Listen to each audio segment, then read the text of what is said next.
As we've been talking about on this show, June is Pride Month. It's time to shine a spotlight on diversity and inclusion. We welcome psychologist Tara Boothby this morning. So, Tara, we're talking about inclusive love. What does that mean? Well, inclusive love is not just romantic love. So love is diverse in itself. And it is about holding space for respect and curiosity, honoring other people, getting to know someone, and being, I guess, just open to discover who that person really is. It certainly happens sometimes in society these days where, you can look at someone's online presence and think you know who that person is. Yeah. But there's much more when you take the time to talk to somebody and really open up the doors of conversation. Yeah, definitely. I mean, there's all these sorts of ways that we just make assumptions about people by looking at them, especially on social media. I say do your social media for yourself. Make it something that you enjoy for yourself.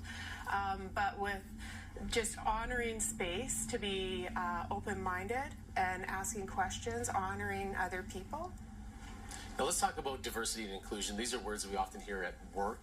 You hear them a lot on the news, but how do you adopt those into your own life? I mean, I think that what's really good is to hold metaphors and pictures in our mind's eye, different ways that we can see who we are and who other people are. When we think about diversity, equity, and inclusion, sometimes we'll see this image of people behind a fence looking over, trying to peer over. Some people are given more status or stature, and they're on a taller box, whereas other people are given smaller stature and a smaller pedestal to be on. So we want to meet people where they're at, right? Knowing that some people have been afforded more, or there's more resources in their lives, where some have not, and we have no idea what somebody has been afforded until we get slow and get curious to understand what their life has given them. And that's the human experience, isn't it? It's totally the human experience. Having that with other people. We also, as part of the human experience, have internal biases that are just there, and we can't really help them. But how do we identify them when they start to come out? I think I love holding space for this type of question. And for myself, I look at who I am today and who I was 10 years ago and who I was 20 years ago. And I've changed so much. There's things that I really firmly believed in the 80s and the 90s and the 2000s, and I don't agree with those beliefs anymore. So I know that about me, and I'm sure you can say the same thing about yourself. With age, we change, and so we can notice that about other people as well, holding space that what once worked or what we once really firmly held on to, we no longer do, and that's the same for other people. Because growth and grace is part of being a human being and getting older, isn't it? Like, we all should be afforded that opportunity. Yeah, we have to hold space to accept ourselves for what we didn't know when we didn't know it.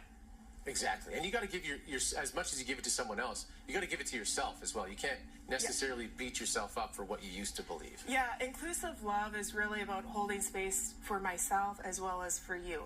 It's not about sacrificing me in order to honor you.